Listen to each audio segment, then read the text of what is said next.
even think we're going to have a UFC fight. We're going to have, does anybody watch UFC, the great day in the world? We're going to have a UFC fight. We're going to have a UFC fight. Think of this, on the grounds of the White House. We have a lot of land there. We're going to build a little, we're not. Dana's going to do it. Dana's great, one of a kind. Ugh. No. 1000% no. I do not want a state-sponsored UFC event on the grounds of the White House. That is the hackiest, corniest goofball shit I've ever seen. It's a Cat 5 on both the cringe meter as well as the wince meter, and at least a 4.5 on the vomiting onto the carpet meter. The mere idea of this makes my face scrunch up like it would if I found a dead animal on the side of the road. Please, for the love of God, do not indulge in this circus nonsense. Dana White, you big bald cannon bolt, can you please leave your political persuasions and best friendship with the president at the door when you come in? You know, it's bad enough that we gotta do this song and dance every other pay-per-view of him walking with Donnie T to the cage. It's just overdone at this point. This is a step too far. I watch UFC to tap out of real-world shenanigans and just enjoy the competition and spectacle of seeing two men or two women bludgeon each other with knuckles and shins. I don't want to be reminded of the decay of modern society by watching a title fight and the camera cutting to this dude in between every round. Get the fuck out the way. I don't care about you. We're not here for you. I want to hear the corners talking to their fighters. Hell, I'd even prefer seeing that damned Hang with Dustin Poirier ad every time rather than seeing this dude's mug. Hang with Dustin Poirier. You and I should get in there.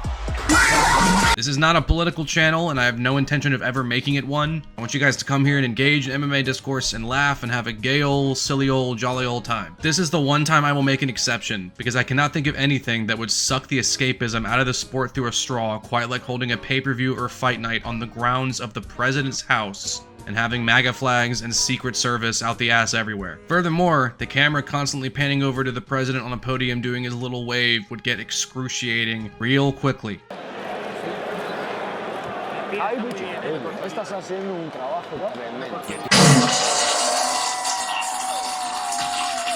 Now don't get me wrong, I'm not against the idea of doing some July 4th themed card outright, complete with the rah-rah American imagery and whatnot. They do UFC Noche every year and depicted the whole history of Mexico at the Sphere last year, celebrate Mexican identity and independence and all that. That's cool. I don't mind a star-spangled version of that set in the States with an all or mostly American card, all sauntering out to the cage with American flags draped over their shoulders. After all, July 4th, 2026 is actually going to be on a Saturday, funnily enough. I don't even know if they had that in mind when they were talking about this. He probably just came up with this idea on the spot. But that works out in the end if they wanted to do something like that. So put down your pitchforks, I'm not against the idea entirely. Doing it at the White House is different. Feels kinda icky.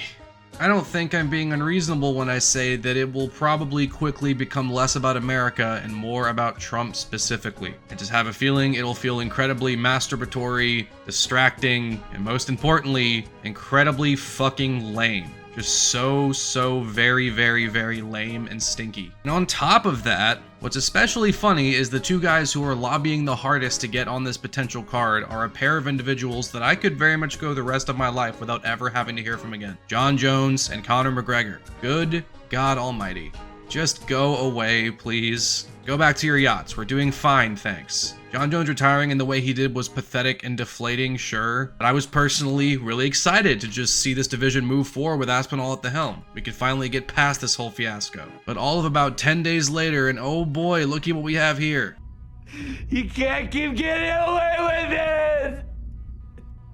He did say he'd be down to fight Aspinall on this card specifically. He never lost the belt, so I guess that's what they'd end up doing. And cool if we could finally get that fight, but man, I am just so done with this walking, talking migraine acting like a splinter under our toenails. Just go away. Get out of here. Go eat sand. Like, yeah, sure, if he has the balls to get in there with Tom, then fair play, but does anyone care anymore? Especially if this turns into a situation where Aspinall gets one defensive by the end of the year and then is forced to sit out and wait until the following July for this Jones fight that could potentially just not happen anyway. Yawn.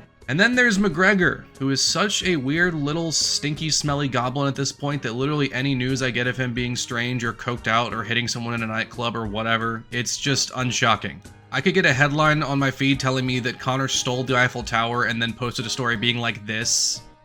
Yeah, look at them. See, we don't name your little Muppets. And I'd be like, yeah,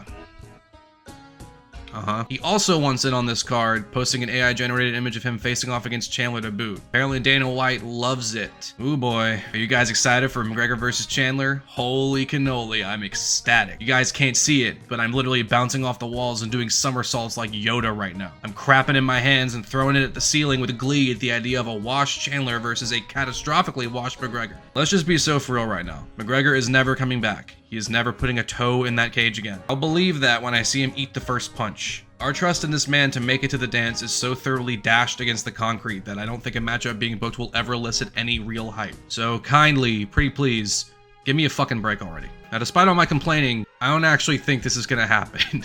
There's just no way. Logistics of the UFC building a venue on the grass of the White House sounds like such a nightmare that I don't see it being feasible. And I definitely don't see Dana White in his current apathetic state, even if he's buddy-buddy with the president, giving enough of a shit to try and pull this off. Furthermore, I don't see him picking John Jones and Conor McGregor of all people to headline it, even if they're the two biggest names in the sport. You just can't rely on these dudes. It's like trying to rely on a cat to sit still for a painting. It's gonna do what it wants, and it doesn't care what you think about it. It's in the bone marrow of Jones and McGregor to be unreliable. Any of you fall for this again, I will not feel bad for you.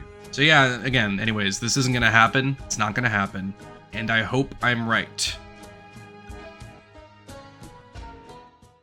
Doing your mom, doing your mom, doing your mom, doing your mom, doing your mom, doing your mom.